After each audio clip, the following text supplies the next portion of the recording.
everybody, it's Chris Eads, and on the line is Wootini here with another Gay Gamer video podcast. I don't actually have a movie review this week. I did not go to the movies this week.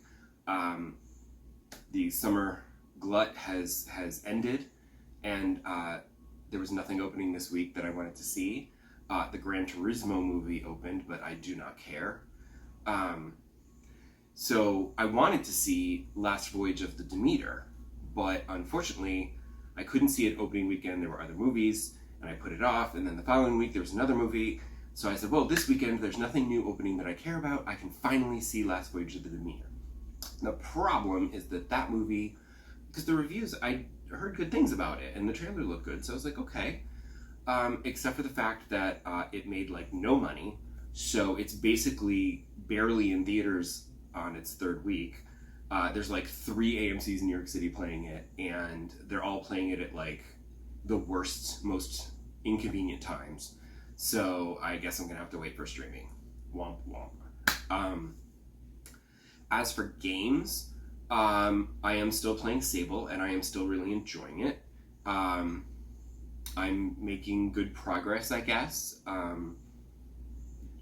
Doing favors for people, discovering things, and earning trophies left and right.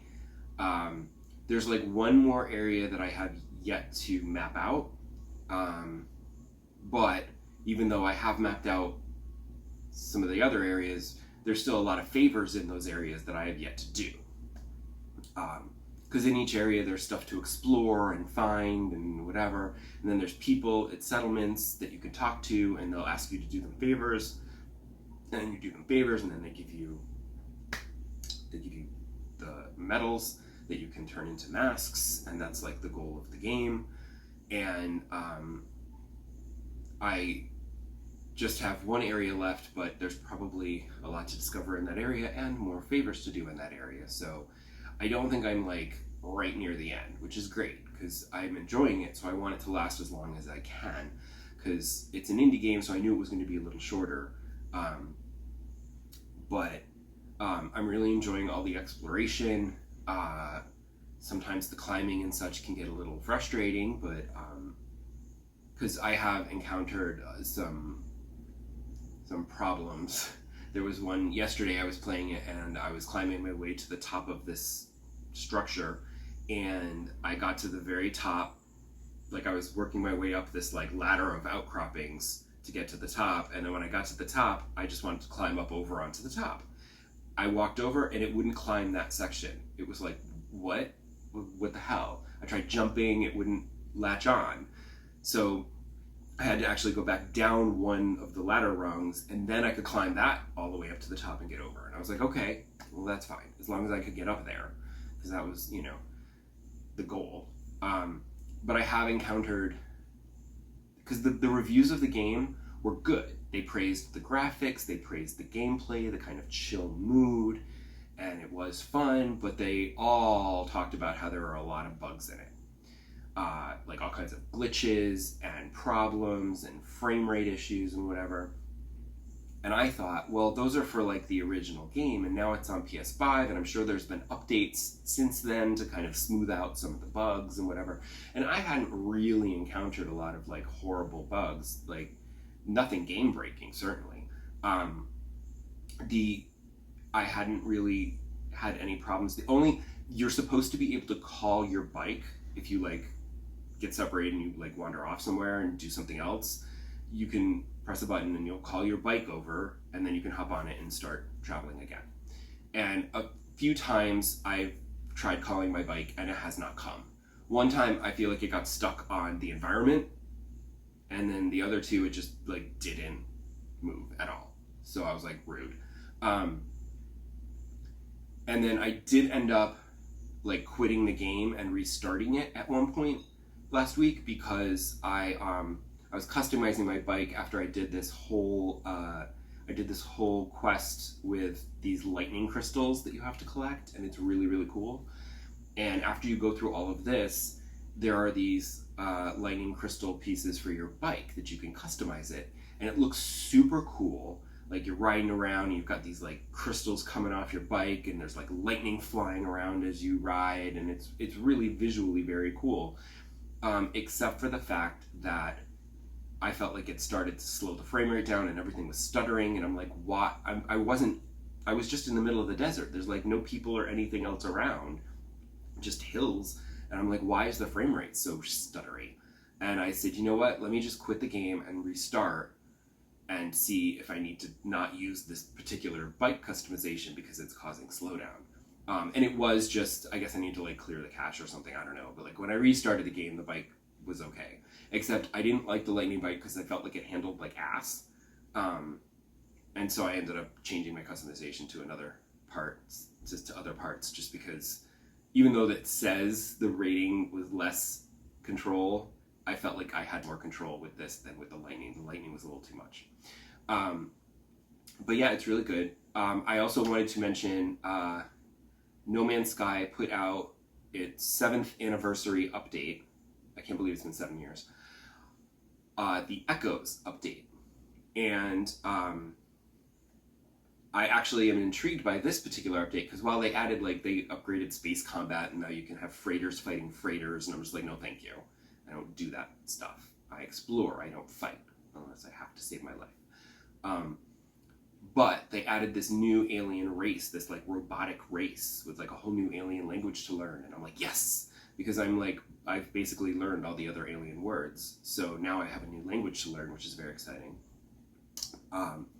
And I would like to, explore that aspect, because that's the part of No Man's Sky that I enjoy, is exploring the planets and the alien lore and the cultures and everything, and the ruins and everything. Not so much the spaceship fighting and adventure action stuff. That doesn't appeal to me. So this update, I was like, ooh, that's kind of interesting. The only thing is that I was afraid that if I tried it, I'd get all wrapped up in it, and then I'd forget about Sable. So I was like, no, I'm going to finish Sable, because I know I don't have much more to go. And then I will play No Man's Sky, in case I get wrapped up in some new quest to find this alien race or whatever. And then I also did briefly want to talk about the PlayStation Portal, which is the new PlayStation handheld. If you might recall, in the episode where I talked about the state of play a few months ago, I did touch upon this, and my opinion of this device has not changed now that it is revealed. I will say good on them for making it only $200, but they couldn't really charge a whole lot for it, because it is literally a PlayStation controller broken in half with a tablet in the center. There's nothing to it. It doesn't do anything. All it does is stream your PlayStation over Wi-Fi. But that is so limiting that, you have to have a good Wi-Fi connection. All the demos have been praising it, but of course they're also we were in a demo situation with good Wi-Fi, so obviously, your mileage may vary when you actually get it out into the wild. And that's the thing, is you can't, it's not a true portable, because it's not the PSP or the Vita or the DS or 3DS or even the Switch. You can't just play it on its own. It needs a Wi-Fi connection. And you might have a really good cell phone plan and you could use your phone as a hotspot, I suppose that might work. But you're not going to be able to use it on the train or the bus or out in the park or something, because you either won't have a Wi-Fi signal, or it'll be a public Wi-Fi that's going to be garbage, and you probably wouldn't get a good gaming experience out of it because it wouldn't stream fast enough. So I'm going to be very curious to see what the actual reviews are upon its release at the end of the year, to see how it actually functions in proper usage.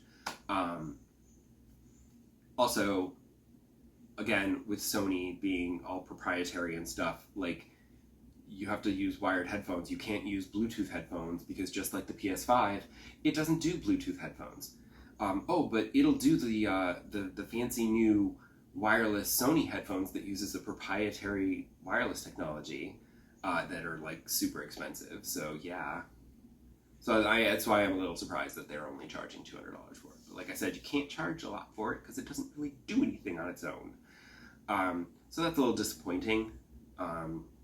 I did love my PSP and Vita, but I will not be getting a PlayStation Portal because I just can't imagine I'd ever really have the opportunity to use it. maybe like if my husband's watching a movie on TV or something, I could take it into the bedroom the way I do with my Switch. I just go in the other room and I could play it over the Wi-Fi. I could play my PlayStation over the Wi-Fi there, but I can wait until he's done. It's not that big a deal. So that's it for this week, and I will see you again next time, and I'll talk about more stuff. I will probably have finished Portal, so I'll have some final thoughts on the Portal. Sable. I finished Portal a long time ago. I will have finished Sable, probably, so I'll have some final thoughts on that, and maybe I'll have started the new No Man's Sky updates to see what I think about that. So come back and find out. Bye!